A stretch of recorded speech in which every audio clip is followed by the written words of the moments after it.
Hey, Branwen. Hi. What's your favourite line from The Last Jedi? Fire on the base! Fire on the base! And there's a reason for that, which we'll come to later. Seah! I wasn't expecting that. You imitated it really well. It was pretty good, wasn't it? I've been rehearsing a week. Good. Seah, what's your favourite line from The Last Jedi? I've got a few, but I'm going to go for, why not? I've seen your daily routine. You're not busy. I love that so much. So funny. It's so out of what they're talking about, the context of it. Yeah. Amazing. We'll get there too. You're listening to Sisters of the Force, a Star Wars podcast. Hello. And I'm Branwen. I'm Seah. And we are here today to talk about Star Wars The Last Jedi, Episode 8. Yes. And not only that, but we've got another amazing special guest. And I'd like to introduce the amazing Rebecca, filmmaker extraordinaire and great Star Wars friend. Hi, Rebecca. Hi there, Branwen and Seah. How are you both doing? Good. Really excited to have you here. Very excited. Oh, thank you for having me. This is a very exciting moment for me right now. Yay! Good. We have a Star Wars friend. It's a shame that you all listening can't see, but Rebecca's got a Last Jedi t-shirt on. Committed. And BB-8 in full view as well, which is In amazing. the background. I'm kind of glad that you can't see me today because I'm not feeling well, but it's not going to stop me from singing things at you. So if I get huskier as it goes on, then that's just part of it. Amazing. Rebecca, can you tell us a bit about your Star Wars story? How did you get into it? How long have you been into it? What about it attracts you to Star Wars? Well, I've been in Star Wars for as far as I can remember. I was an avid collector of all the toys right back when I was 13, 14. I'd save all my paper round money, right? And I'd go to the car boot sales and I was rummaged through everyone's carrier bags and boxes and found lots of old vintage Star Wars toys. And of course, I've got an older brother, so what toys would he get? He'd get Star Wars. What toys would I get? She-Ra. And look, she was all right. She was pretty cool. She's all right. Okay, she's got cooler as she's got older, I think. Yeah. But he had all the toys, and they were just so exciting. It was the characters, and then when I grew the passion for film, did I realise the genius of Star Wars? I mean, just the fact that it was pretty low budget, the carrots. I just fell in love and surrounded myself with as much Star Wars as possible, and then also brought all the Star Wars toys off my brother because he was desperate for cash. So I waited till I knew he needed money. You're playing the long game. I've played the long game. I've still got them now. Boxed speeder bike, boxed AT-AT, more fool him, but great on me. So I've loved Star Wars all my life, and there's many a Star Wars story along the way. Excellent. Wow. I can't wait to hear some of those as we go through this. Nice. Oh, wow. That's amazing. I'm going to have to come around to your house at some point. You need to. I'll get all the stuff down from the loft. Get them all out. I'm not sure my partner will like it very much, but she'll just have to suck it up. All the toys will come out, and She can manage. She'll cope. She'll be all right. I have to say, yesterday I was actually with her and she already invited me. So I'm afraid. What, on the premise of showing you my Star Wars toys? Pretty much. That was the draw, yeah. Fair enough. My worry is I'll get them all out and she'll just see a cruise opportunity in front of her in terms of, if I flog all that, we could go on a lovely cruise. So when you come around, Branwen, just pretend they're not worth a lot. Worth anything. Just rubbish. Yeah. So we are here to talk about The Last Jedi. Oh my God. It's quite a long one, as we were having a little WhatsApp about that earlier on. I did this in 2 parts, I'm not going to lie. I had a cheeky little 20-minute break in the middle because I was like, this is getting too relentless now. I just need to stop. I like the relentlessness. I was like, keep it coming. Keep it going. It does keep coming. It keeps it you does. think it's the end, and then it's Yeah. not, and then it's not the end, and then it's not the end. It's it keeps giving. As a neurospicy, not quite sure where my attention span is, I needed I think that's a little fair. movement break to is. run around for a bit. Set piece after set piece, isn't it, though? That's the thing. It's like, dish. But yeah, I get the break. It's a controversial one. There's obviously this huge divide in the fans as to who loves it and who hates it. Mm-hmm. Can either of you remember, how did you feel when you first saw it before all that, fandom stuff kicked off? What was your kind of first authentic response to it? Because it is very unusual as a film, I think. Yeah. I do remember this. I remember I went to see this one in Glasgow just when I'd come back from traveling, I think. So I was with one of my best ever friends. We've been friends since we were 3. So we went together, and I really enjoyed it. And I don't think they did. And I was heartbroken that they didn't enjoy it. So I kind of took my slight heartbreak and yes, I enjoyed it, and just kind of turned it slightly in and didn't speak about it. Wow. They enjoyed it as a watch, but they were like, yeah, that's not a good film. Oh my gosh. That's very interesting. Well, I just wonder if that's the last time you went to the cinema with them, to be honest. No, we go to the cinema all the time because it is a lot of fun. Fair. Are they not going to be a guest on here in the future? Yeah, they will be. Choose the film wisely, though, hey? They probably will. Yeah, I think for me, I'm not going to lie about it. I don't like anybody ruining my films. And so I've often gone to see Star Wars films by myself, because that way it's just it's just in case. And then I can kind of not take in anybody else's, but other than the whole rest of the cinema and everybody else sitting in there. I just enjoyed it. I actually thought there was a lot in it that maybe got missed by some of the fandom stuff. Agreed. You know, I think there was a lot of comedy that people didn't expect, but actually played out very well. I enjoyed it. I came away going, I liked that, and I liked the little Easter egg bits along the way. I liked, and I didn't. The fans, it's split. I get that, and not everyone's going to love every one of the films, but I think this had a lot more to offer than perhaps people took in on the first watch. Maybe. I totally agree. The thing about the comedy is really interesting because that is one of the criticisms of like the hardcore anti Last Jedi fandom. But like most of those fans who would complain about that would hold Empire on a pedestal. And as Seah and I discovered when we talked about Empire, it's the most banterish like comedy film of all.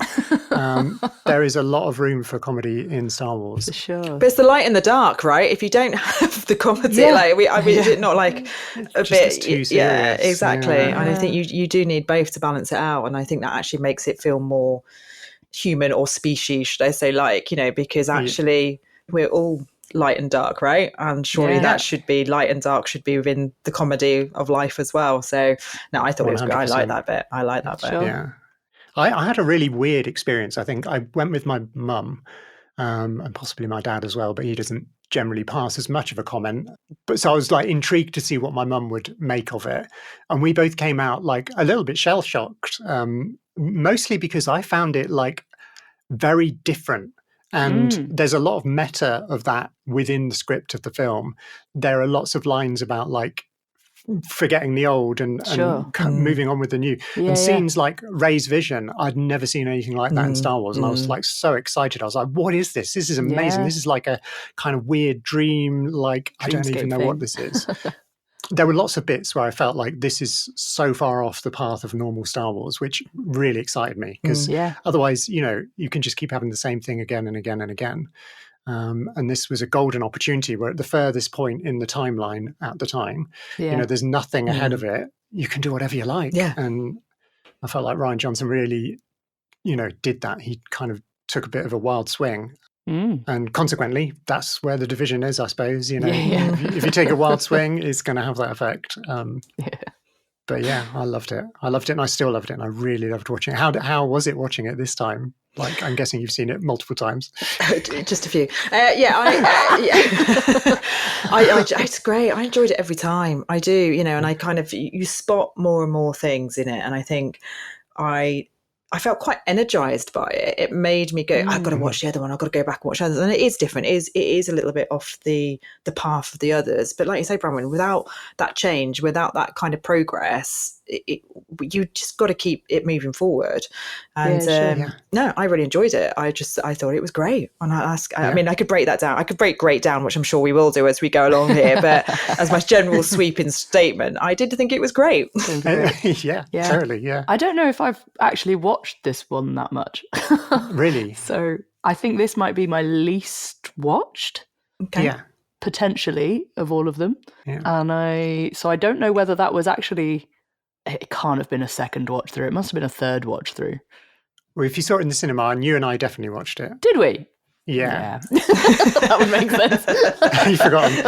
I've forgotten. Oh, never mind. It was some time ago. It was quite a long time ago. No, so this must have been my 4th watch through, because I think I've seen this with my mum as well.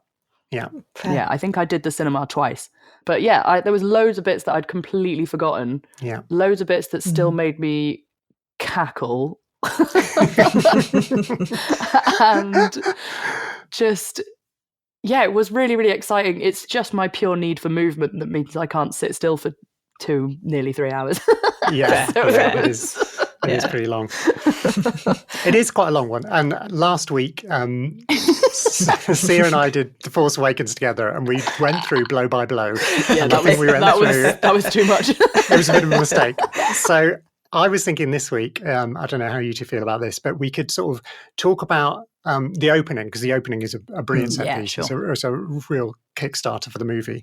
But then we could follow each of the different storylines, because obviously there are multiple things going on, and we can follow Rey's journey on Ahch-To, and then we can talk about the Raddus flying, escaping constantly from Snoke, and then the Cantabite excursion, and then how it all comes back together again, and then the crate scenario at the end. Sure. So it's kind of 6, I think, kind of main 6 chunks is how I kind of broke it down loosely. I mean, obviously we can jump about a bit.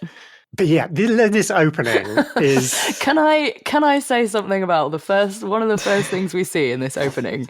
My first note is Hux's eyebrows have got more evil, and I don't know how or why. Is this where we're starting? But this is where we're starting. Do you think that was a conscious part? I don't know. It could well be. I mean, they have tried to. I think Hux's journey across the 3 movies, he gets more and more deranged as he goes along. Yeah, absolutely. Obviously, he's triggered by Kylo every step of the way. Sure. So all of my other favorite lines were his. Hux's. All of them. Yeah. But you start that film there, don't you? Going into it and going, right, here comes the big bit, and then you've got just Poe going holding for general hugs. And you're just okay. And to be fair, that was me kind of saying, this is the film setting out its stall, right? This is saying Sure. You're going to have these big pieces, but you are going to have some comedy in there too, and then it was 100%. Just the line of, I believe he's tooling with you, sir, and it's like that kind of very tooling, and it's just right, and then you're into it. And I think if ever a film's going to set its stall out and say, this is what I'm going to be about. Yeah, this one did it, and then you knew it did it really well. Yeah, it did. That's you knew true. what you were going to come in for the rest of the 4 hours. Yeah. I mean, we can't really go any further without talking about Captain Kennedy. I think. Fire on the base! Go on then. Captain Kennedy, if you don't know, is played by a Welshman called Mark Lewis-Jones, who I have recently had the pleasure of recording on a music project I've been working on. And it was so weird to meet somebody from Star Wars. I think I do know another actor who's in Andor, and we'll probably talk about that when we get there. When we get to Andor. But seeing somebody on the big screen, in one of the saga films is a little bit different. And it did... Yeah, it kind of freaked me out a bit to meet him. I did mention Star Wars, and he was very excited that I did. So watch this space. We may have a little chat with him at some point. See if we can do it. I think that would be great. Getting on, and I've also worked with him, and I think he's a great guy. And I actually went to cinema. I didn't know he was in it, and so he popped up on the screen, and I went, it's MLJ, as I like to call him affectionately. I was like, this is amazing. This really great Welsh actor, just boom, straight in there. And I was like, this is great. And then obviously, fire on the base didn't go quite short-lived. But again, what a treat for particularly us people from Wales. And but I mean, he's many people are a fan of him across the board, aren't they? But what a treat to have him there, and he played that brilliantly. He gave it everything. Absolutely rocked it. He was the perfect angry Imperial captain, so good, with a huge ship. The shot where the dreadnought appears is I mean, we're going to talk a lot about cinematography, I think, today, because that was one of the main things I kept noticing. How visually incredible, on so many different levels. And there are some establishing shots of ships, including that one. We see a brilliant shot of the Supremacy later on when that appears with the rest of the fleet. but it's such a nasty looking ship, and the sound design of the ship, like the engines of it. Yeah. What Gritty. even? Yeah, that's a really good word. It's gritty. There's lots of grit in there. Its kind of engines are like a siren, and they normally have like the Imperial siren, but this is like just its running sound is terrifying. And the red light on the bridge, I love that. It's like, great. It's so intense. I did have like that. They've all kind of the Imperial Guards are getting kind of more textbook Disney queer villain. Anybody in particular you're talking about there? Mostly Hux again, I think, but there's a lot of flavors of it, I think, with quite a few of them, and it's like, oh, we've gone to that kind of mustache twirling, queer coded. Yeah, there is quite a variation. We were talking last week about how young the First Order are, and then this one there's a bit more of a range. Yeah, there are some older ones, and all different shapes and sizes, which I think in the original trilogy, it's not so relevant in the prequels because the Empire wasn't there, so we didn't get that kind of established kind of look or vibe. But yeah, definitely in the sequels, there are a lot more different types of Imperial, which is a good thing, I think. Yeah. Not that we're rooting for the First Order. Keep calling them Imperials, but of course they're the First Order. But we like to see representation on either side, and that's important. So we haven't got that bigoted old Palpatine recruiting exactly. It's a much more broader spectrum of representation across the galaxy, and that's what I think is great. Absolutely. But what I did love about the opening scene is how they did set some of those kind of what I would call, and you, the two of you, are the sound and music wizards, right? So I'm not going to be a judge on this, but what I do feel they set in that opening scene was another tone, which is what they played with sound, where they would emit the vocals from the scene, drop some of the sound and cut the music and atmos at a very different balance. So you would see people scream or shout. You had Poe and MLJ, who I like to call now, and it would just drop. They'd drop the music, but they'd bring up the atmos. So that was a kind of little sound motif, I think, throughout the film, where they did that on a few big occasions, where they really toyed with whether we hear the vocals, atmos, music, and just played with that. And I think again that they set that in that massive opening, start in that beginning. I just thought that was a bit tasty as well, if I'm honest. I liked that. I thought, all right, I don't have to hear them scream. Actually, I need that little pause of sound. True, yeah. And then boom, straight in again. And it was like, oh, wow, okay. So it felt like audio wise, I was being pulled around a little bit, or was I starved of a scream? Did I need the scream, and I thought, no, I didn't need the shout. I didn't need that. I just needed that kind of atmos pull, or that music dip and boost again. I just thought that was a interesting, really lovely little thing they did throughout the film. I know they've done it on other films as well, but I think again it just laid out the stall a bit at the beginning and said, we're going to play a bit of this. They kind of do it. I think they did definitely do it more in this one than any of the others that I've seen, especially with like the Force connection stuff is where they do a lot of playing with the atmos and things. And like I did note that we haven't really seen much of that before, or not in the same way. Yeah, like heavy audio processing of the dialogue and stuff, rather than, of course, all the films have got loads of incredible sound design, but it's mostly like diegetic, effects of, crafts or weapons or whatever, droids and everything. But like, you're absolutely right. Yeah, there was a lot more like interesting processing. Yeah, that's a great call, actually. I hadn't really registered that, which is interesting. But you're absolutely right. And where it gets to eventually, we're going to talk about that when we get to it.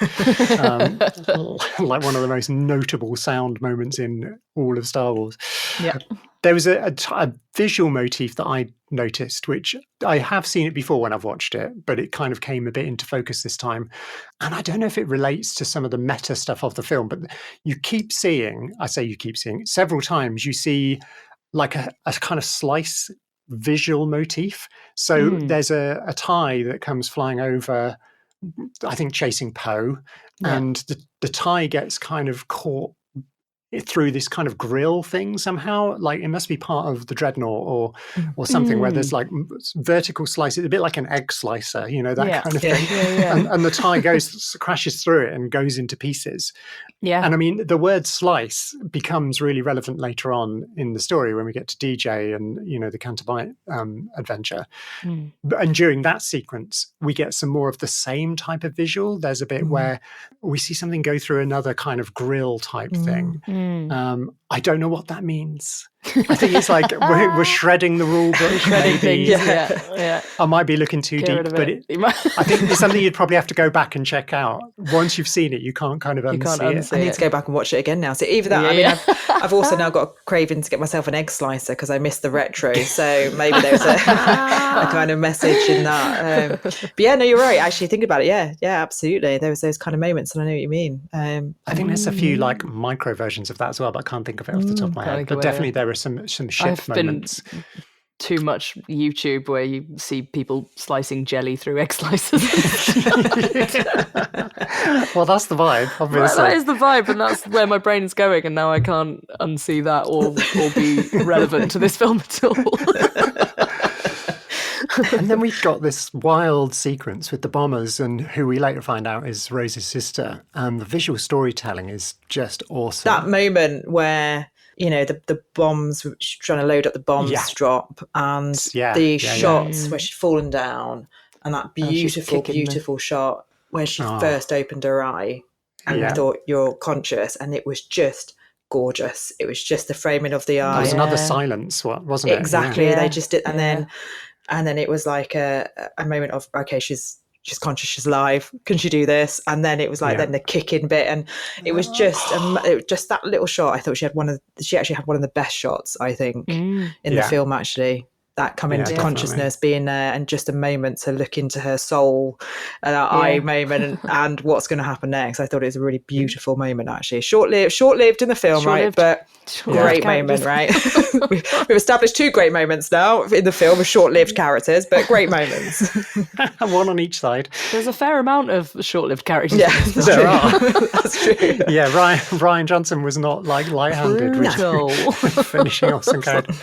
Yeah, her little story page I thought it was brilliantly told visually, because there's very little dialogue, but we know what's going on. Like we understand she is flying, or she's part of this like bomber team, and such a bad design that if one goes off and they're all in formation, they all blow up. So brilliant, nice work. A little bit of distance is good, people. But like her story of like, oh, how do we know that she can still trigger the bombs to drop, like, and how is she going to get the remote control? Like, all of those things were so brilliantly told with just like framing and like camera work. Really, really great. But pretty devastating. It was really devastating. That was one of my notes. This is a lot of huge loss of life right at the beginning. It brought up another thing that we've referred to in the past, which is, I mean, this happens again later in the film, the kind of, when everyone is celebrating the death of many, many people. And we were talking about Akbar in Return of the Jedi, when the Superstar Destroyer is brought down, he is the only one on the bridge of Home One looking like resigned and forlorn about it. All the other Moncals in the background are leaping around, and Leia does the same thing when the dreadnought blows up. She sort of like, oh gosh, she feels a lot of people. The loss. So I'm glad some of the characters do. Some of them do, some of them don't. I've got a bone to pick with Rey later on. I've got the same bone to pick with Rey, I think. I think it's probably exactly the same one that we've picked up. Most likely. It's a theme. It's one of the things. I don't know if I mentioned to you in our emails, Rebecca, but we're tracking various things. And that is one of them. I don't know if I mentioned that one. The kind of glee over loss of life. So just another chapter in that story. Fair. They're not learning. They're not learning. They're still celebrating all of these horrific war crimes. So at the end of this whole sequence, we get my first favourite bit of like scene change storytelling, where Finn says, "Where's Rey?" And then we cut to Acto. I can never remember how you pronounce it. Does it cut right when we first see him? No, he wakes up. he wakes up and first, then like Poe is helping him. We've had the whole BB-8 like trying to tell Poe what's going on. Finn, naked, water, what? So funny. And he puts his arm around him and Finn says, "Where's Rey?" And then we cut and we get the same score as we did at the end of The Force Awakens, the same tune. It drops you right back into that slightly scene. different arrangement, but like, you're there, exactly. You're like back on that scene on the cliff top, and we're exactly at that moment where she's still holding out the lightsaber. Yeah. And there's which we will now talk about Rey and Luke, I think, while we're there, if that's okay with everybody. Sure. There is another, like at the end of this first bit of Rey and Luke, because obviously we have multiple chunks of it. But at the end of it, she says, "Where's Han?" And it cuts to Kylo, I think, in the throne room. So Luke says, "Where's Han?" And then it goes, it goes back. Sorry, Luke, not Rey. So there's all these little, I love those little filmmakery things. And Rian Johnson I just love what he does. He's such a great director and writer. My first note on Luke was, I'm glad that he's still a brat. I just thought that I was thinking the exact same. I was calling him a diva throughout the whole film. I was like, he's a right diva, this one, isn't he? Yeah, it's a diva. It's absolute diva. But yeah, absolutely. Didn't let down, did it, in that kind of brat diva vibe. He still had it. He's kind of reverted, I think, through being on his own. I think because I was listening to our episode about Return of the Jedi today, and we were talking about the fact that he had kind of become a bit more. He'd become a little bit more like, a bit more Jedi-like, whatever that means. And respectable, perhaps. And he's right back in his early. Back to being a brat. He's also a little bit like grumpy old man. I mean, he's a lot grumpy old man. It's very difficult for us to imagine what he's gone through, and I think this is part of the problem that a lot of the negative response to the film is about Luke's story, and how some of the fans were disappointed that he wasn't shown as this epic hero that they all dreamed of, kind of thing. But he kind of actively talks about that and actively is like, I didn't want it. And it's explained multiple times in a really convincing way. I mean, and you only have to look at who he learned from. He learned from Yoda and Obi-Wan, both of whom went and sort of pretty much gave up the ghost. They had a job to do. They wanted to, but they were really putting their hopes into the twins. And, and then they weren't prepared to do it either. So he wasn't. Exactly. I think his Jedi trauma is real and not to be underestimated. Sure. Like the weight of the galaxy being on your shoulders. I thought it was a pretty realistic turn of events, especially as we don't like to think of the TV shows and the comics and all the other stuff that's out there as filling in the blanks. I think people complain about that, but why not? We have this amazing multimedia format in the world of Star Wars, and we can learn about the characters from different perspectives with different writers and different formats, and I love the way they're just starting to fill some of that in for us about what did happen to Luke between Jedi and this, because obviously a lot did. I feel like we definitely get enough of an exposition throughout this film of what's happened with him. 100%. The three sides to every story thing is phenomenal. I absolutely love that, and I remember seeing it the first time, and when we finally get the third side, which is the truth, that it was 6 of one, half a dozen of the other kind of thing, and I thought, this is so good, having seen Luke's side, and then you see Kylo's side and you think, what's going on, and these are different stories, and then you kind of think, Luke, whatever happened, it was bad. It wasn't good, right? It wasn't bad. Whatever went down. But I think the location is really interesting. I mean, it's probably for us who have lived in Wales, particularly those of us in West Wales, it was shot in Ireland, obviously, but it's very similar to the... I've been there. Have you? Years ago, I've been there. And I'd like to go again because it is beautiful. But trip. When I was a child, I haven't been since. Ahead of the time. Very little. I've been to a lot of these locations before these films came out. Paving the way. So there was some for those of us who live here in this kind of part of the world. It did feel a little bit weird in a way of oh wow, so the Jedi came from like from either. west of the UK. Yeah, this is kind of like what? But it's obviously a beautiful place to shoot. Yeah, really nice. Not the most convenient place to shoot, though, in terms of because I mean there was some controversy around whether they should have filmed there in terms of the site, wasn't it? But I mean, I'm not going to dive down that. I just thought it was beautiful. I thought actually if I was going to put Luke anywhere, I'd put him there.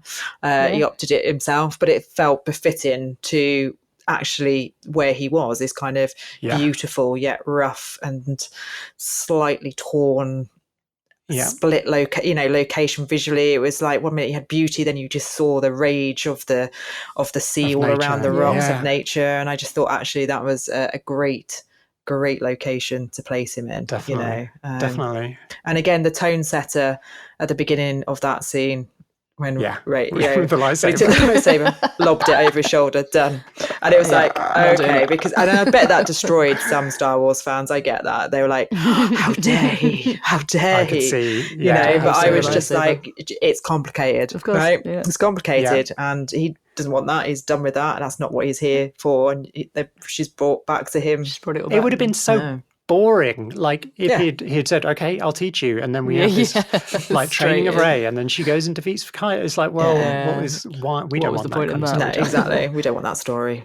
I did have a little note about there does seem to be this thing in Star Wars as a whole at times where there's quite a lot of men having a little bit of an ego strop or a brood, and women having to go and slap them out of it. And like Leia especially seems to do it a lot. Yeah. She must just be so bored of this now. She's like, well, here we go again. Between my partner and my brother, I've done this all my life. And now Poe. Like, just stop. Seen him all before. Let's talk about that. Yeah, definitely. Just stand in the middle and be like, no. Just no. Rey has got that like absolute pureness about her to be the person to do that. And she's so persistent with him, and she's so patient with him. Yeah. She does eventually lose it a little bit. Absolutely understandably, like she did way better than I would have ever done. She had more patience than I would have had. I've got a low tolerance for male ego brooding. So it's a good job it's none of us. Sorry if this comes as a surprise to anyone. You're listening to Sisters of the Force. And all of us here, again, we've got low tolerance for that. And full respect to Rey. Very good. She did a good job. I loved the tree and the whole sound kind of design of the tree. Oh my gosh. It sounds reminded me of Dagobah in some ways, but also is completely unique in its own way. I think the score, we talked about the score of Dagobah in the Empire episode, didn't we? And we like Williams is kind of like abstract Stravinsky-esque, like weird use of orchestral instruments. And there was a lot of that in that. And referring to your original thoughts about the sound, Rebecca, there's that when they're inside the tree and they're having that conversation about like, who are you? You know, all that kind of stuff. They use reverse reverbs on Luke's voice. Lots of strange effects and processing and placement of sound for no actual diegetic reason, just because it's kind of stylish. And we're in this weird, like, what is the tree? Where did it come from? Yeah. Is it natural? Did the Jedi fill it with force, or was it naturally a force imbued thing? There was me just thinking, what's going on with his voice? And I knew you'd be able to articulate for me. Reverb. I was like, there we are, reverse reverb. Everyone, that's what's going on there. But yeah, absolutely. Notice, like, I know I could hear that, and I was like, oh wow, okay, that's cool. But I was like, I didn't know the technical terms, so thank you for that. You know, that was part of it. And then there was a bit of an ASMR thing about his voice. Where normally when you record location sound, as you would probably be able to talk about this better than I would, Rebecca, but like nowadays they'd often have like a hidden microphone somewhere, mic, like a lav type thing, and then but potentially multiple booms as well. In Star Wars, you can have all of everything, but consequently you don't get this super close sound. Because you want it to sound like it's in the space wherever you're shooting. But there were moments in that where they got rid of all of that idea. They've definitely overdubbed it. And did like some ADR where you re-record the dialogue afterwards, and so you could end up with Luke's voice being almost like in the corner of your ear in a kind of ASMR way. I think it was mainly for one line.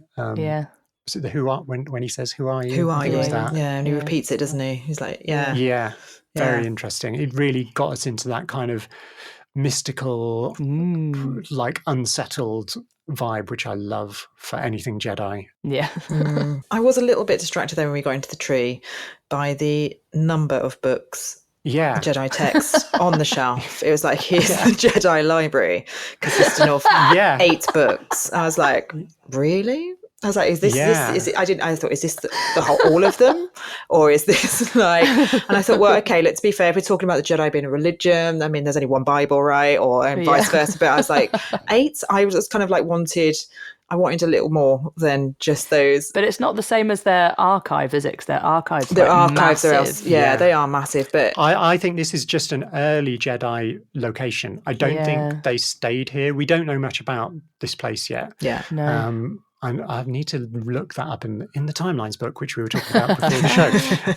But yeah, I want to find out more about Acto and like how long were the Jedi based there? Because clearly by the prequels, which is 25,000 years later or whatever it is, they've established on Coruscant, and they've got, as you say, Seah, the massive archive, which is presumably digital. Although I seem to think in some of the Clone Wars episodes, you see a library, don't you? Books and stuff. Yeah. Maybe I'm imagining that because I haven't seen the Clone Wars. Pretty sure, like, obviously through the history of Jedi, there's been more writings. My like interpretation of those books in the tree is that they were just like the very early origins, like the first draft of the Jedi Code, which has since been enlarged upon and added to by, I mean, the Jedi have changed the way that they operate so many times over the years, even in the High Republic, which we now know quite a lot about in the books. And then what we know about in the prequel era, when they were kind of working with the Republic, and there's all these different iterations of the Jedi and how they kind of govern themselves, or, you know, is it like one person or is it multiple people? And I think, long story short, I think there's a lot we need to learn about how the Jedi there's probably more. You've also just ruined my joke, particularly there, of your knowledge and wisdom on it. Like, there's 8 books. Oh no, there's a whole load of them. And actually, all right, okay, yeah. Sorry. No, fine. Yeah, you are entirely. Let me go off on a quick tangent. No, it's great. You are entirely correct. But it was just, I still was like this little tiny shelf and this big old tree of just. But you're right, they are the origins, as it were. But that was one of my other contenders for favourite lines was Yoda's. Oh yeah, page turners. They were not. Page turners. They were not. Yeah, great line. So good. The cinema broke into laughter at that point. Yeah. That's like Star Wars comedy at its best, I think. Yeah, that was great. I mean, we know Yoda is a sass machine, but even for him, that was proper sass. So good. We haven't mentioned the Porgs yet, and Chewie's like Chewie's Porg discovery and like how he bonds with them eventually, but having been eating them, he's a porgivore. At the beginning. There's I think for me there's a few like what I call hold my pint moments in the galaxy, right? And it's like the Ewoks, we're the cutest thing in the universe. Porgs come along, hold my pint, mate, stepping up, Porgs step up, and then you're like, actually they are super cute and super wonderful. Cute, and then of course Grogu steps up. It's like, oh, the pint. I mean, but there's the Porgs, and there's a little bit of that moment, I've got to be honest, between R2D2 and BB-8 as well. It's like, which, they're both amazing droids, right? I can't choose between the two of them, but I thought I would never love another droid more than R2D2, and then BB-8 stepped up, and I was is this a hold my pint moment, or is this a share a pint moment? I don't know. I think it's a share. It's a share. We're going for a share. We'll go for a share. Yeah, I feel more comfortable with share. BB-8 is an incredible design in terms of like it makes more sense. It does. He's very fast if he wants to be. And always around. Yeah, I've been watching Star Wars Resistance for the first time. It's one of the animated shows. I don't know if you've seen any of it. Actually, no. It's really interesting stylistically. It's kind of like very hand-drawn compared to the other animated shows. So it's got a kind of a 2D vibe, but it's still kind of 3D somehow. The lighting effects are really clever. It's amazing. Like they obviously spent ages designing it. Anyway, long story short, it's I think it's set around this era, and BB-8 is in it quite a bit, and he goes on missions with the main character Kaz, and we see a lot of BB-8 doing really cool stuff and like thinking for himself, and a bit like Chopper in Rebels is similar. He often goes off on his own little mission, and he's known as being a terrible war criminal. Yeah. Whereas BB-8 is cute. Chopper is like the vicious equivalent of R2. But yeah, BB-8, it broke my heart when he got blown across the like corridor and his head fell off, and oh my gosh. But he's magnetic. He just put it back on again. We're good to go. Yeah. Brilliant design. Takes ages to fix R2. But yeah, I mean, back to those porgs though. I mean, amazing. Yeah. And that little journey then of them befriending Chewie, and then they're off and they go on this little, and their little screams nested in the Falcon. I thought they were a bit of a joy. They were. I think they're based on puffins. I don't know if I've mentioned that I'm into bird watching on this podcast before, but I'm a bird watcher. And there's an island just off West Wales called Skoma where you can go. I went last summer, and there are, I think, 45,000 puffins living on this very small island. They're very, very tame, and you can absolutely see that's clearly what porgs are based on. I presume there are puffins on Skellig, on the actual island, I'm guessing. Yeah, I think there are. I think so. But now I've just heard there are 45,000 porgs living in a small island coast of West Wales. And I'm like, I'm off. I'm going. That's what I've heard. Going. Apparently, it's some of the best scuba diving in the UK. I've been very, very keen to dive Skoma, but that's a side tangent that bears nothing to this. Well, let us know when you do. Yeah. Maybe when this comes out, everyone can hold me accountable to Scuba. Go and scuba Skoma. Yeah, for sure.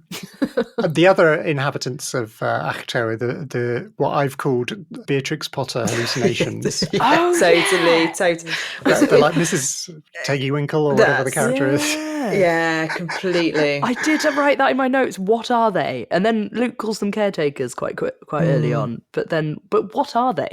They do have a species name, but I can't remember what it is. In the novelisation, you get quite a lot more about them, and in fact, they did shoot some extra scenes. There's some deleted scenes on Disney Plus, I think.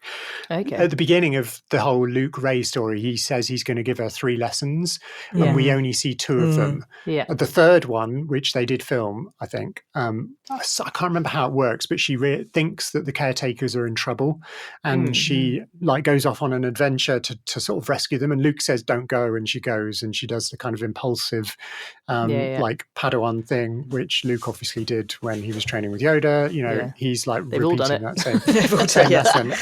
And it turns out there was nothing wrong, that they were just having a celebration or whatever, and she looks really stupid. And so we did.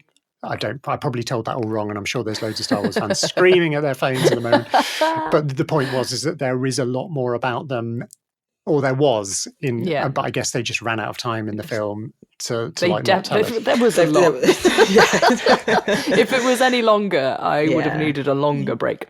I don't think we needed the side quests to the I don't think we needed that. I think I saw enough. There was the comedy value. There was the love of the island within them. I was good. The history alongside the Jedi. They were part of the Jedi. I absolutely loved the shot where Rey cuts the stone in half and it falls down on that wheelbarrow. The wheelbarrow. They're just it's the Jedi. They're at it again. Here they are again. Fine. Resigned. One of the other features, the last thing I think probably to talk about on Rey's adventure on Ahch-To is her visions with Kylo. Yeah. Like this kind of Force connection thing, which I just loved. It's like a new part of the Force that we've never seen. And I love that neither of them know what's going on either, and they're just like, they're figuring it out. Wait. And the way that pays off in The Rise of Skywalker, I think, is one of the best connective tissue between the 3 films, because there's probably a lot that can be said about the lack of connective tissue because of the changes in directors and so on. But that one thing, the way this is set up, established, and that they discover it as they go along. So the point where we get to the point where they can actually touch hands in that last connection they have. Again, cinematography wise, there's a brilliant one. I think it's like the 2nd or 3rd connection they have, where Kylo's standing in this kind of viewing room on the Star Destroyer or the Supremacy. I'm not sure. Is this the one where he's semi-naked? I was going to say it's before that, I think. There's sparks coming down Okay. outside in the docking bay that he's like got a view out onto. Yeah. So there's like fiery sparks coming down, yeah. and Rey is underneath the Falcon, and there's Sure. water because it's Coming raining down. and it's dripping off the Falcon. Yeah. So you've got this fire and water thing going on.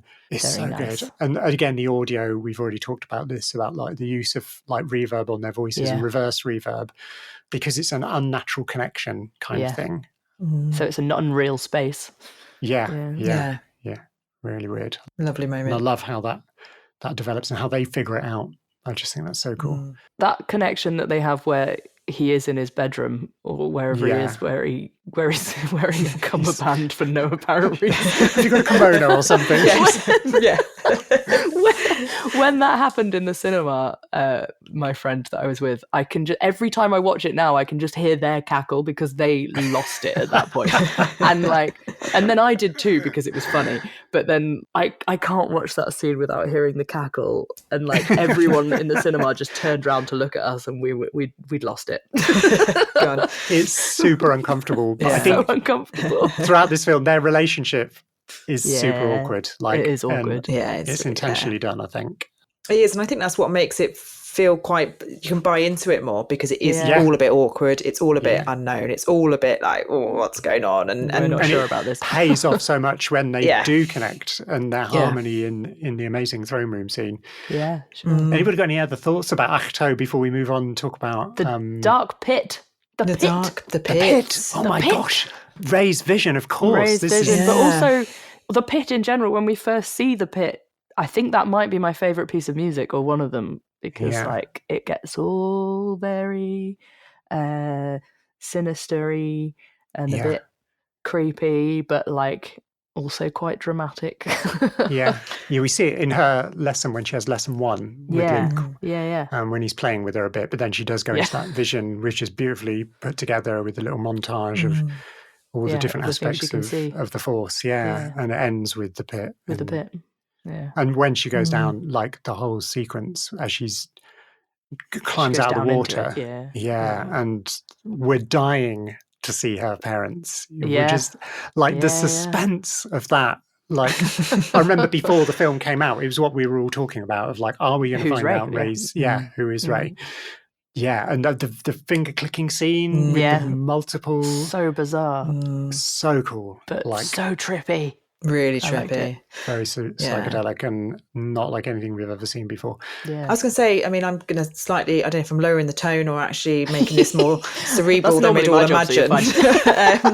It felt a bit like Birth in Reverse, where we were going back down the birthing canal, should we say, for the best, into the water, and then I'm going to see my parents in a slightly different, it was a little bit room-like, a little bit, it's like the pit was like this very circular, then we were in water. I was like, and it's all about my parents and where I'm from. And I was a bit like, because that pit could have been like any kind of shape. She could have landed in anything, but it was very much, I mean, I guess it made vagina shaped. It was like, was it vagina shaped? Are we birthing back in again and landing in that lovely, I feel, warm, water, just, kind of getting close and connecting with parents? I don't know. Yeah. Maybe I read way too much into that, but no, I bet that was on the mood boards, and I'm sure that was talked about. Yeah.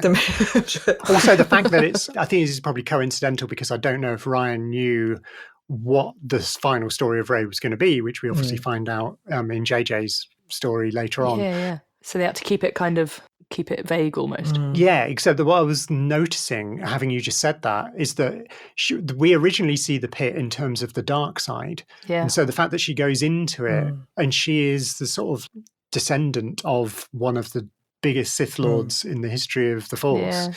So there is like this kind of dark side in her family, like it's kind of her birthright in a weird way. Yeah. So I don't know, I think I'm definitely like projecting that onto it. But she's narrating it to Kylo, isn't she? Yeah.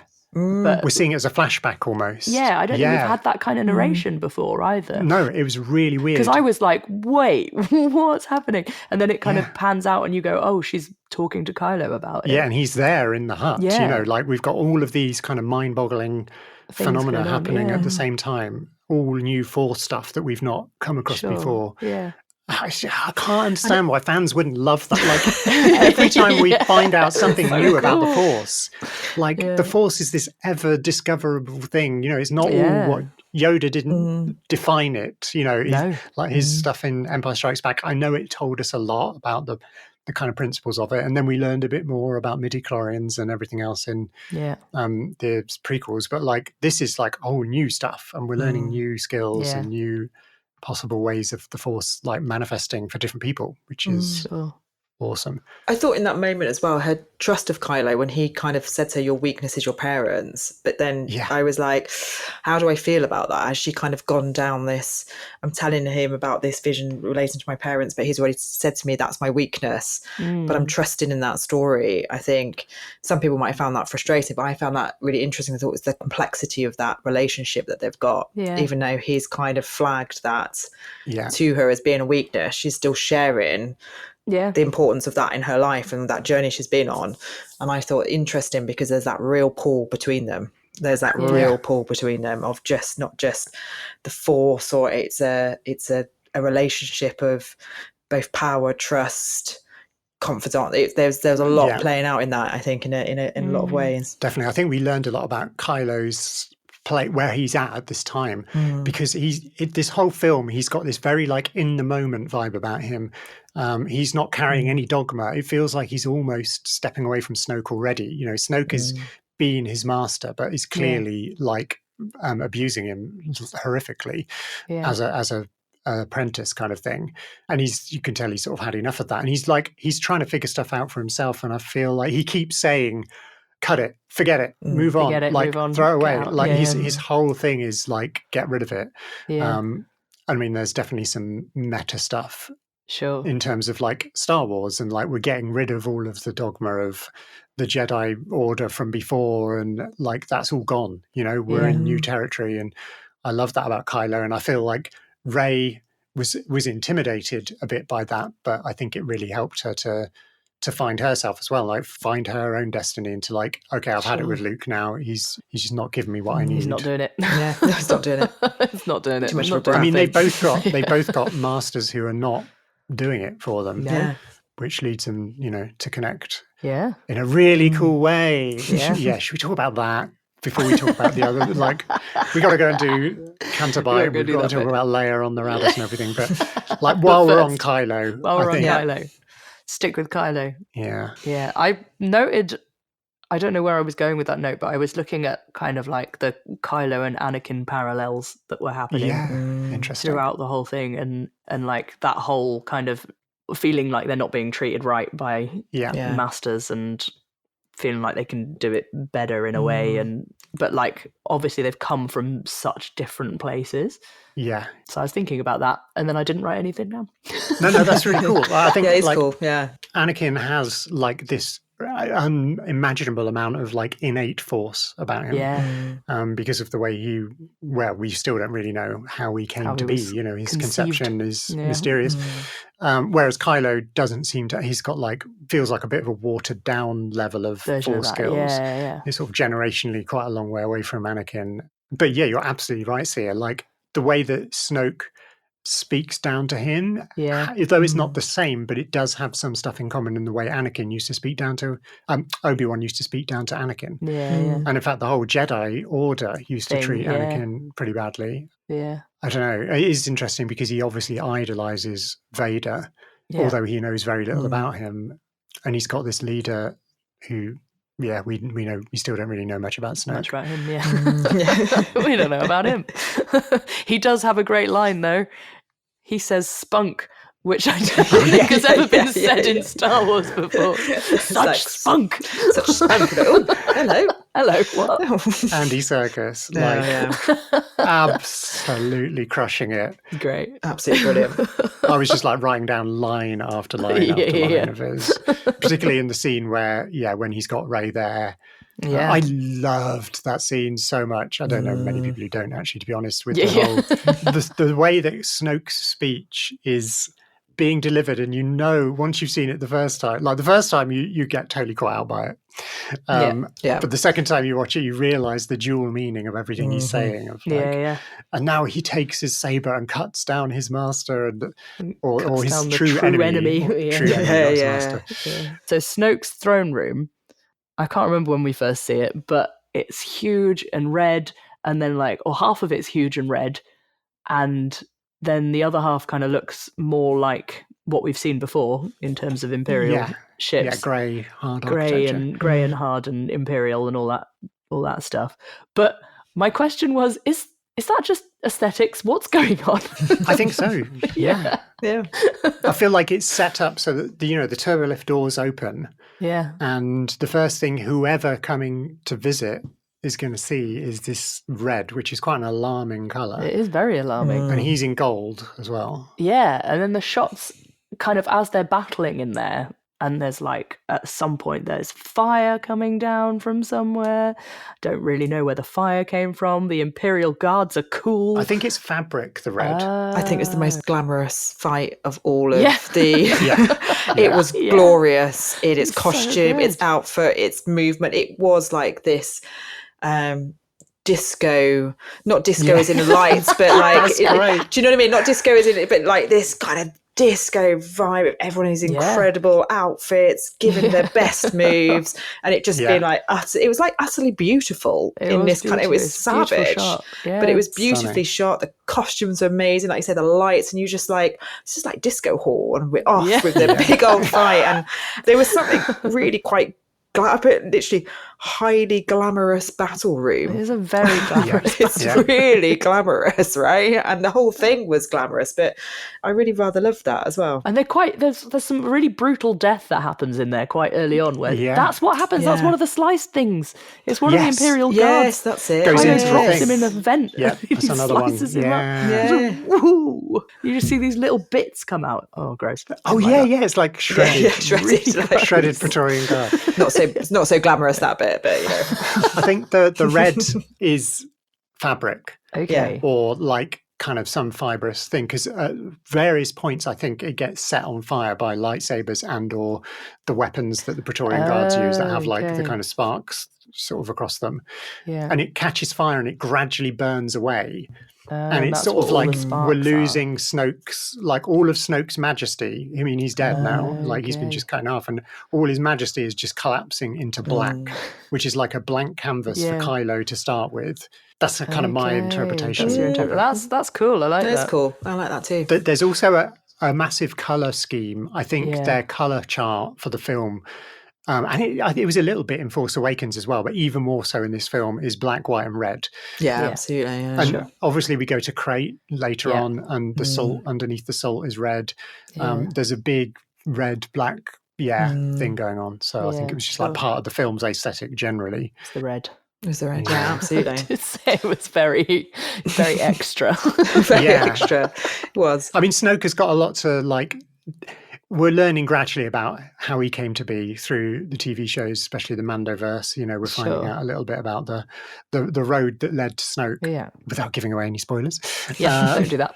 But he's got a lot to kind of make up for in a way, because he doesn't really come from anywhere, and he's got this he hasn't got the long history of Sith apprentice master thing that Palpatine had been somebody's apprentice and then killed him and taken over. We've got that the generational thing of the Sith. He doesn't have that, so he's got to be big. He's got to have huge holograms. Every time we see his hologram, he's a giant. Even on the bridge at the beginning, it's massive face, just So I think the spectacle of the red and having guards that are in matching colours, and all that. So visually awesome. I did write down, having watched them all so recently, it's quite a striking parallel with Luke and the Emperor, with Rey and Snoke going on. And it's almost exactly the same thing of I'm going to make you watch your friends. Your friends be gunned down. Yeah. They've got the little viewport thing. It's kind of, we're doing definitely. It cool. And it goes in pretty much the same way. Same. The apprentice takes out the master. Yeah. Which I love. Yeah. I wanted to talk about the synchronicity of this point, not the synchronicity, the synchronization of this part of the story. But we need to go back and do. We need to go back. the other bits Rewind. before we get to that. But yeah, let's go backwards. That's my rewind in time. sound. I just did a shoulder. There's a little bit of stuff to talk about, I think, with Leia on the Radis, and they're fleeing. Yeah, my question was, what is the timeline, please? I think it's pretty much like, I think a lot of the film is more than it's like we're seeing it sort of in real time, but obviously there's a bit of travel time. Yeah. But I think the whole feel of the film is it does take place across not a very long period of time. Yeah, sure. Poe and Finn and Rose, they have that conversation with Maz Kanata, which I want more Maz. I really want more Maz. Like Lupita, she's Maz. such an incredible voice actor. Her line, I've got to find the line. Sorry, kiddo, that is rarefied cracking. Yeah. What a line. What a line. Anybody who can just drop rarefied in She's my to favourite. anything. She's so cool. Brilliant. So the whole argument with her is that Canto Bight is a little bit of a way away. Yeah. But they don't have a lot of choice, so they have to go. So it's going to be a little hyperspace jump and then a hyperspace jump back. And they were probably there for an hour, causing absolute devastation. Causing chaos. We'll come to. So yeah, they're not running away for that long, I think. It's like however long they can fly before they run out of fuel, I guess. Yeah. We've got that horrific destruction of the bridge. Yeah. Well, first of all, we have Kylo blowing up the docking bay, where we lose all those fighter pilots. All of the fighters in one go. One go, foul swoop. But then, like him deciding not to, and then Someone else doing it anyway. one of his wingmen just like doing it, and we lose Admiral Akbar. Yeah, I know, with no ceremony either. Nothing. Just gone. Just wipe him out. It's like, wow. Yeah, that was pretty devastating. And nearly Leia. Again, another amazing Force moment. Yeah. I mean, let's talk about that moment for a moment. Can we talk about the moment for a moment? We can talk about a moment for the moment. Please. Yeah. Just again, that use of sound in that moment. Brilliant. Yeah. But I also was like, okay, so she's been blown out away from that ship. She's there. And then we've got the whole the forces come in. And I think at that point, we all know Leia never got trained as a Jedi, blah, blah, blah. But I thought she's literally sucked herself back out from the vast galaxy of space and managed to pull herself into that, which defies surely all known space physics and all the rest of it. Surely that makes her a Jedi. Like, surely you've got to have like some massive ability to do that. But I thought it was beautiful as well. I thought it was beautifully done. I got on board with that. But there was a moment where I was kind of going, oh, we're talking about The Last Jedi, like, so, like, Leia, like, is there, come on, she's just done that, right? That is pretty incredible stuff. So there was always like a little bit of me, that kind of thinking, are we discounting Leia's Jedi-ness here, really? Like, I think so. I mean, I think there is some story around that, and like, she did train with Luke for a little while. I definitely read a book where she trained with Luke. She did, but apparently she never completed the training, so therefore she never officially was a Jedi. But I'm not so sure. Yeah. I mean, at this point, beyond the prequels, what even is a Jedi? Like, exactly. Luke is kind of given himself the label. Yeah, we don't really. That's true. It's very self-defining, and I think what Rey is going to do as we go forwards, there's going to be some movies with Rey coming out, and possibly Kylo, if the rumors are true. That's another story for another podcast. The rumors are true.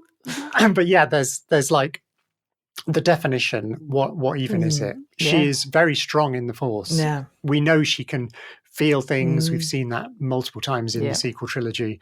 We've seen her influence things from a distance. And that is a big moment. Sure. I know there were lots of complaints about, she went out into space and that's going to kill you and blah, blah, blah. Nah, she's more not if you're a Jedi, not if you've got Jedi. 100%. And like Star Wars space is different from our space. You can hear sound in Star Wars. Space. Exactly right. It defies all us. And I think that, you also can't just open a massive hangar door and just plant your plane, out in space. There's a lot of things that we take as just. But I did think there was a moment there where we really do need to sort of say, actually, is she full Jedi? Should we label her? As when he said Last Jedi, I was like, I think there's a few of them, love. I was like, probably some more. Rey, Luke, her, because there's like Force users as well, isn't there? Yeah, that aren't necessarily Jedi, but they can There are lots of others out there. Yeah, definitely. And we know there are from the expanded universe. There are others there out are others. there. Yeah, there are, yeah. We've got Broom Boy as well, which... Oh, yeah. Broom Boy. And obviously Grogu is out there somewhere. We don't know Grogu's destiny yet, whether he's going to still be around, at this stage of the timeline. Time will tell. Don't take Grogu away from us. Don't take Grogu. But it was also like, Ray, sack off the brother, go to the sister, because clearly, look at her, she's just done that. She's been getting shit done for this entire time. Exactly, getting shit done, right? She can feel the Force, she can use the Force. Yeah, I particularly loved visually when she gets pulled in, or she pulls herself in, and she's going through the remains of the whatever it is room, and she goes through a hologram, and the hologram kind of breaks up as she goes through it. Really, visually cool. Loved it. Yeah. Let's call Leia the Jedi. I'm on that. She's just great. So let's go to Canterbuy. Let's go off with Finn and Rose. Cool. I love Rose. I like Rose. She's another victim of the backlash. The actress who played her. She's such an amazing actor in this film. She's so good. That scene when she first discovers Finn trying to sneak off. And her flip from being in awe to oh my gosh. I'm gonna stun you now. Bye. No hesitation either. I love that. Yeah. She's the purest of the pure. She's very sweet. The way that she just guides Finn through this whole side quest. Yeah. I thought Canterbuy was really fun. And apart from the fun aspect of the visual side of it and the massive casino shot. The casino design is incredible. That shot is from a really old black and white film, and I meant to check it out before I came on this podcast. But it's I remember I actually watched that clip in the original film some time ago, only a couple of months ago. They brought it out as this brilliant, there was no dollies at the time, and they literally went through people at the table. It wasn't a casino, but it was very similar, and you could see that it was literally framed and done in this very, very similar way. And other films have done that, but I actually thought that move in Last Jedi was really, really lovely, and a little homage I think to that incredible mug from the sort of early film. So I really enjoyed that moment. Nice. Oh, I need to go and watch that. I don't think I knew about that. But I'll dig it out and send out which one it is. But I meant to do that before, but I got distracted by the rest of the film, to be quite honest. That's a lot. Maybe we'll do a little side by side. Yeah. And I really like the kind of the story of war and the financing of war and all of that, which is obviously very in these days that we are currently living. It's kind of a big theme to be watching now in 2025. But the way Rose opens Finn's eyes to it through the kind of micro level of the Fathiers and the trainer and the kids and all of that stuff, but also what DJ brings to the table with his story and his absolute self interest and showing Finn that, hey, they're supplying the First Order, but look, they're also supplying Resistance. I love that kind of peeling back the kind of the camouflage of war. I had a thought while I was watching it where I was like, come on, this is really obvious. It almost doesn't need to be said. And then I was like, oh no, wait, that's just me. And actually it does need to be said, because a lot of people don't know and haven't.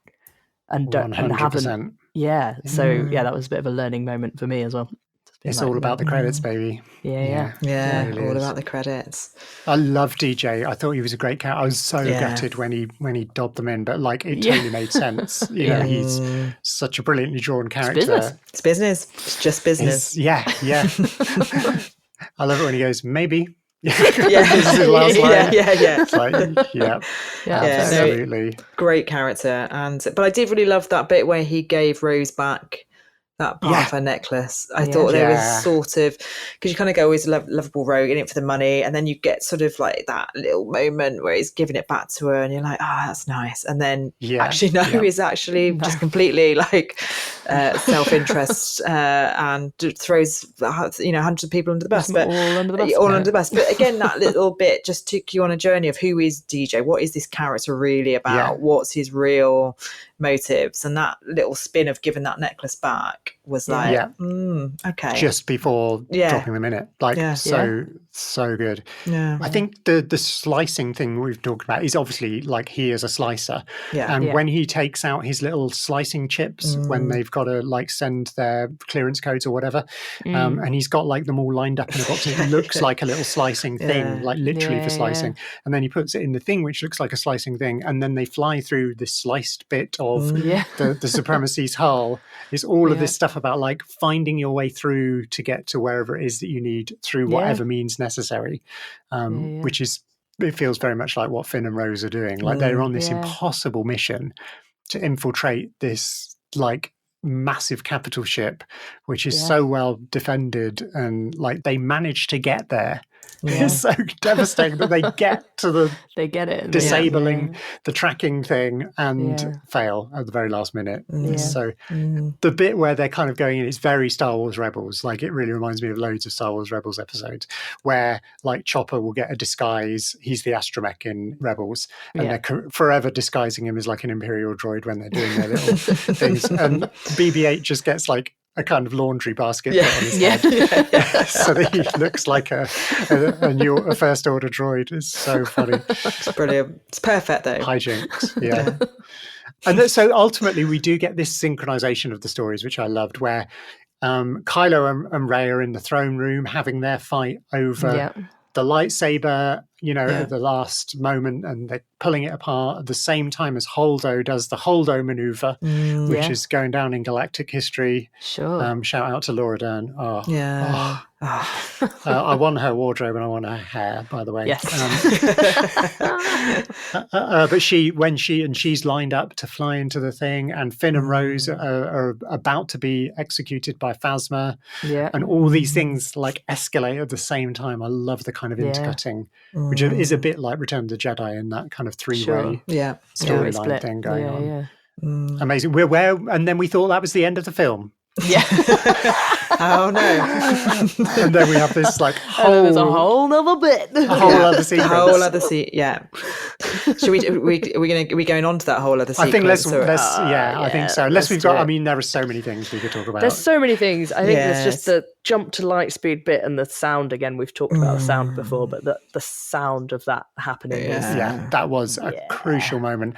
Cinematography, like we get all these different angles of it happening in the silence. And when they're all realizing what's going to happen and they're like, Poe figures it out and the rest of them are like, oh my God. Her acting in that sequence is really amazing. They obviously, the sound design, they were like, we've got to make it better than the seismic charges, because that's like because that was great. That's our like threshold. It's a benchmark now. That's the apex of sound design to this moment. I have one qualm with the sound design of this film. Yeah, there's no Wilhelm scream. I didn't think so either. I was listening out for that when I was watching it. I didn't spot one, but I thought. Nope. I'm not an expert again on that field. I heard a couple of things that were nearly it, and I listened again and went, nope, that's not it. And then I eventually gave in and Googled it, and the sound designer said, nope, it's not there. Wow. Which... I tell you what, though, this is Rian again, because he's like, throw it away. We're not doing it. Throw away the past.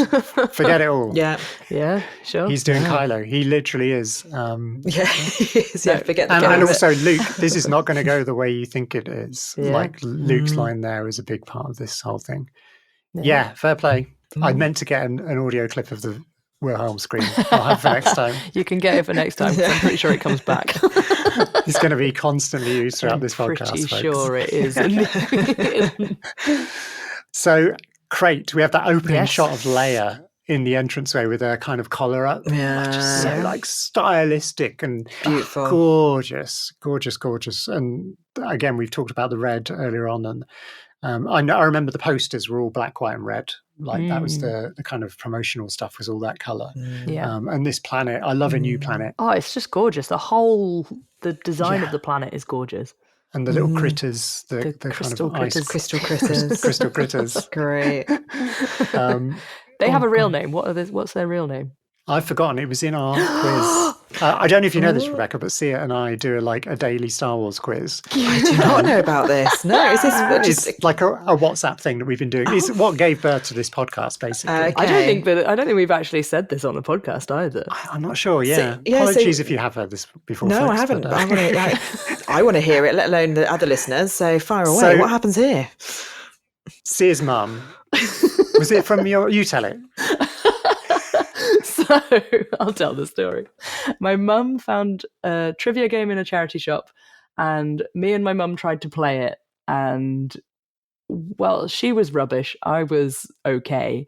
And I went, well, this isn't going to work as a game like this, but what I can do is I can take all of the question cards and I can just read one to Branwen a day and keep track of her score. So we did that for 220 days because I had 220 cards. I love that. Which it was like that took us from October to May. Yeah. And then And you kept all the statistics, And I then kept did all of an the statistics. amazing Wow. I made a PowerPoint presentation to show me how I'd done. over Zoom. And how had you done? Very well. Pretty well, Great. yeah. Well done. Yeah, it was well like done. 72%. God, So- that's amazing. And It do was we- the 6 films, wasn't it? It was Yeah, like it was the 6 films, originals and the okay, yeah. prequels, yeah. I love that. But then when that ran out, I was frankly devastated because I absolutely didn't love want it getting to little run voice out. notes. There it is. So I bought that There book it for is. Seah. Look at that. This was my birthday present. Brilliant. So you could ask her more questions. Yeah. So now perfect. we're still continuing. And this book has everything up to... This has has got it all of it. Yeah, it's got all of This it has apart got- from... It's got as far as It doesn't have Andor Ahsoka. Season 1, Mm. and it hasn't got Ahsoka Yeah. or Skeleton Crew or Yeah. Andor Season 2. So... Yeah. But it's got everything else. So Everything there's else. stuff that I've... Wow. This is why I'm trying to Yeah, watch yeah. Resistance, because I don't know. 'cause Resistance occasionally that you well. get asked get questions. asked questions on it. Yeah. Every time there was a Resistance question, I'm like, oh gosh, I've only watched half of it, and even that I've only watched once. So yeah, we're playing this game. I'm behind Brilliant. actually, so I do need to. We do ramp need to up catch up for that. I've not been Yeah. very well, but The reason this came up is because there was a question there was a question about some it. time ago, which was what was the name of the critters, and I can't remember what they were. I didn't get it at the time. No, you didn't. So, It'll be in that book. There'll be somewhere. that book so. somewhere. I need to dig that out. so we've got these lovely critters that eventually show them the way. I Yeah, love that, show them the way like out. 3PO can't find a way and R2 can't find a way, but they figure out by following the critters. And I love that it all comes down to lifting rocks. It's the Yeah. biggest Jedi trope of all Biggest time. classic. Yeah. But I mean, I just want to dive back to the beginning of this scene, if that's all right, just for a minute. Of Crate, generally. Yeah. Yeah, Do it. that moment where we go into the trench. So the Yeah. cinematography entirely changes, where there's this one handheld moment running in to the trench to obviously reflect more of that kind of wartime in the trenches, and we just break away from this convention of and we talk about cinematography in this film. It's actually really hard to not pull apart in a bad way, but all the good stuff, because it was so good across Yeah. the board.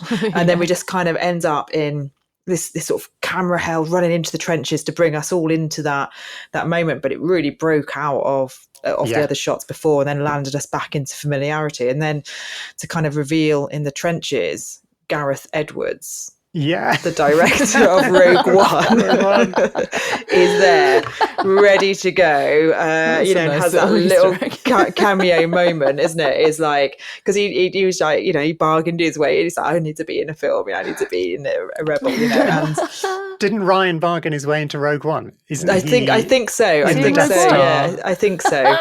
Yeah. When the Death Star fires at Jeddah, I think it is, and you see the kind of Death Star, I don't know, tech team, the maintenance crew, and they're in the kind of where the laser comes out. I think he's one of those. I Pretty think sure. so as well. I'm pretty sure as well. sure. But it was just a kind of, we'd broken out cinematography, we'd kind of landed in the trenches, we had Gareth Edwards, and then we're like, right, now we're back. And it was like, it was that kind of, and here we are, ready to go.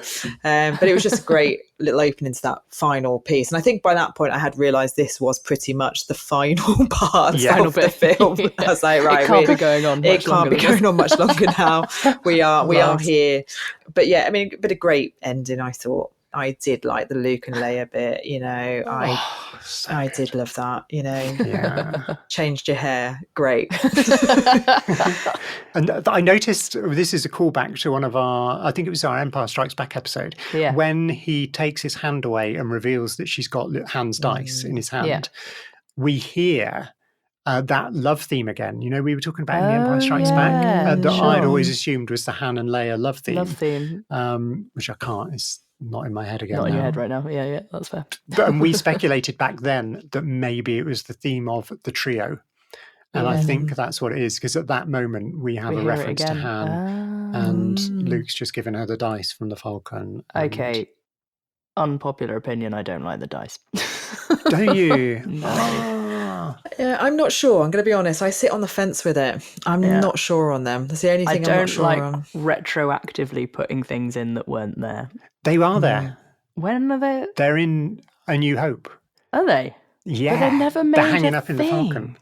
And if you watch Solo, they show you them a bit better. They show them better. Okay. But they are... Yeah. Oh, that's interesting. They are there in A New Hope. They're just dangling. It's this classic thing of, like, the Millennium Falcon is supposed to be a hot rod. And, like, boy racers hang, like, fluffy dice. Hang their fluffy dice up, from the rear view mirror. And that, I'm sure that was just like a prop gag in A New Hope when they made it. Of just like, let's have these little dice, which have now become part of... Become the thing. Yeah. That makes me feel a bit better about it. Yeah. Because I remember it from Solo, but actually, I can't believe I didn't know. Well, maybe I noticed it, but not remembered it from A New Hope. Very blink and you miss it. It's not. It's right at the top of the frame. Okay. Like, it's hardly visible. But they are there. They twinkle as they move around. I can't I feel better. I think it's when we first, knowing. pretty much the first shot in the cockpit, I think. Okay. Yeah, that makes me feel a lot better. But it's, again, putting that much weight onto something that hasn't, or it didn't feel like it had been given weight before. Yeah. And that's what made me go, ooh, I'm not sure. I did love the little C-3PO moment in Luke. He's just simple when he just went Master Luke. Master Luke, and a little, and it was just like that. Oh, I love that little, and that's what it needs to be, Master Luke and a little wink. And it was just, I just love that. Like, about that, because obviously since I've rewatched it multiple times, I'm looking for clues, you know, because obviously there are lots of clues sewn in if you're observant. Like we see him moving his foot across the salt and it doesn't make any impact. And I feel that Leia knew when he passed the dice. There is a moment where Leia looks a little bit like she figures it out, kind of thing. And maybe with her force sensitivity, as we've been talking about earlier. And I think 3PO knows as well that he's not really there, that he's projecting. And I can't remember if it's like, is R2 there? That somehow there's like a scanning sensor thing goes on, unspoken. Like, this is me purely speculating. And so 3PO's, if you frame it like that, 3PO saying Master Luke, he's almost asking a question as if like, are you really here? And he gives him a wink to say, no, I'm not. No, I'm not. Oh, yeah, that makes a lot of sense, actually, to be fair. I just thought it was a lovely little moment. But it is a beautiful moment. I may be like projecting way too much. No, that does make a lot of sense. It does make sense. It does make sense, you know. He's seeded us loads of clues that Luke isn't really there. Because obviously the first time you see it, you don't know. You think Luke is actually there.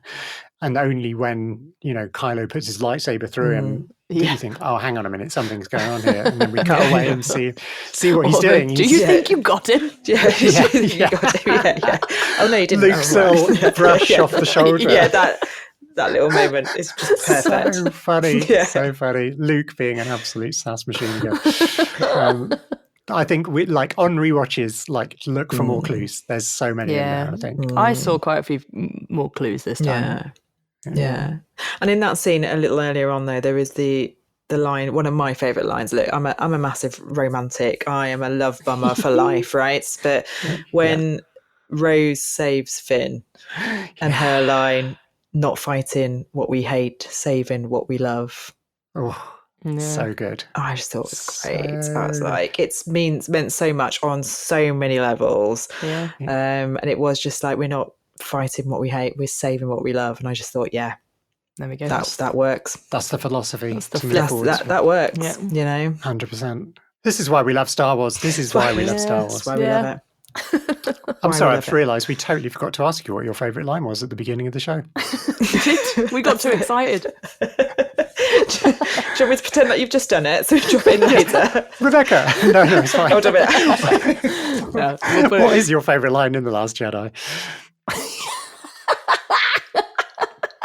Now I'm doing a Seah, where I'm looking through my notes and randomly deciding which one's one is it gonna actually going to be, because it may have been that one I've just said. I don't know, because it is beautiful, that one. It's just beautiful, and like I say, there's loads of other. We've put you on the spot now. Yeah, but I think it is that line. Sorry, Yeah. I know I've just dropped it. We can save it for. Do you want it as a fresh line? No, we'll it's keep fine. it. We'll keep it as Keep it it is. as We'll is. keep it there. Okay. Showing us how inept I am as a podcaster. Not at all. No, we went for a different question, which is also one that we haven't asked guests before. Yeah. That's what happened. I loved it. I would just roll there. We're getting used to having guests. I love it. I did have a note about the last shot we get of Luke. Me too. I've got something to say about this as well. Yeah, I thought you probably would. You go for it though, because you might be saying what I was going to say. Well, I just wrote down that it was just such a beautiful shot, and it's such beautiful framing, and the colours and all of it just look lush. I've got some filmmakery geeky stuff. So lay it on me. I want all of it. in A New Hope, we see Luke in the binary sunset, which is probably the most epic shot of that film. Yeah. And we get that amazing music cue, and there's the two suns. Yeah. In that film, Luke is on the right. It's like he's entered from, he's on the left of the screen. So he's entered from stage right, which is traditionally where the goodie appears from. You know, if you watch old Westerns, like the hero comes from left. Because we read from left to right, our brains like stuff that goes from left to right. And so he's on left. Now he's at the end of his story, and it's framed the opposite way, and he's going to exit stage left. It's all framed in the mirror version of Binary Sunset. Oh wow! I love that. Did not notice that. No, that was nice. Great. That was great, Branwen. I love that. Gorgeous. Oh, I've watched Star Wars too many times. My very last note for this film. I just want to tell you what my last note was. We get that shot where it's the last kind of Force connection shot, isn't it? Where Kylo's seeing Rey again. Yeah. And she shuts the door of the Falcon on him. Yeah. I wanted her to flip him off. I just was please just flip him off. I mean, I think she all but did. Yeah. I think it was there in her face, I think. I want to call her out. We mentioned this at the beginning. We did. Her whoop of joy. I like this, she shouts. No, absolutely not. As she's killing soldiers with the turret put it in the gun. bin. We don't like it. Yeah. Rey, you need to do better. Yeah. Cancelling Rey. No. Well, now she's got her 8 books in the drawer. Yeah, well, I was going to say here, that's one of my last notes, not my fully last note, but Jedi text in small space in drawer as only a few books. They're not page turners. It's a minimal thing. Not page turners, not needed. They're not very good books, and there's not many of them. Yeah, buy the woolen knits when it gets dark and cold and everyone's a bit lonely. I love how this is just setting us up for we don't know what's coming. Rey's knowledge is going to be based on these ancient books that are long forgotten. Yeah. Luke has been hoarding them. Yoda thought he'd blown them up with his lightning zap, which was hilarious. Yeah. And so it's like everything's up for grabs, which I think is an exciting Left moment it for so Star Wars. open. It really has. So fair play to Rian for giving us that almost like a blank canvas. Absolutely. Sure. Can't wait to see what happens. Anything else? Anybody got anything else before we wrap this up? We've done a lot. We've done well. We've done a lot. That was pretty good. I loved this film. I really liked it. I loved it. I was surprised when I rewatched it. I've seen it probably 6 times or so, but this time around, I was obviously watching it very analytically to make notes and so on. Sure. But it just reminded me of how much I loved it the first time, how different it felt, how much Rian Johnson brought to Star Wars. I really wish he would do more. I know he was slated to do more, and they've kind of dropped him off the radar again a bit. I'd love it if he comes back and does more. He's obviously become a well-known director for the Knives Out series. I'm a well-known director. He's already a well-known director, but like that's become his sort of flagship thing. That's his. But he's really become so much more in the zeitgeist since he did this film. Sure. It would be really interesting to see what he brought. Now, I'd love it if he got involved in some of the sort of onward storytelling based on what we've just been talking about, rather than the retrospective stuff. There's a load of Star Wars stuff that's coming out from all different time periods of Star Wars, but I'd like him to be involved in the future of it somehow. Maybe we'll see that. Maybe we won't. Rebecca, thank you so much for joining us. You. What a treat. So thank you so much. So good. Yeah, really enjoyed it. And your insights are joyous. So thank you. This is why we're here. We're figuring out together. I love it. I would love it if you come back sometime. We're carrying on. Come back and see us again. I'd be delighted. All of the TV shows and stuff we're going to look at. We're doing some rando episodes about particular aspects of the Star Wars galaxy. So if you've got any like bigger themes you'd like to talk about, let us know. And we like a bit of inspiration from our amazing guests. So love to be back. Thank you so much for inviting me. And there is one line left that actually I forgot to mention, which I thought was great, was "Let's go Chrome Dome." That's the perfect finale of this episode of Sisters of the Force. Great. Follow us on Instagram and Facebook, where there is Sisters of the Force Pod. We're also on Blue Sky as Sisters of the Force, and on YouTube. You can find our YouTube channel, Sisters of the Force, and give us a follow there. Make sure you follow and subscribe to the podcast and give us some reviews if you feel like it. I think you should give us some reviews. Yeah, 5 stars. All the reviews. Only the 5-star zone now. reviews. Yes, now to the left here, the reviews would be great. Thank you. All of And the reviews. Seah and I are going to be back on our lonesome next week to break down the Rise of Skywalker. However will we cope? I know. Oh my goodness. I think there's a lot to talk about with the Rise of Skywalker. As long as we don't do what we did last week. We'll be okay. Which we've almost done this week, so we're doing well. Yeah, until then, it's bye from us. See you soon. Bye. Bye.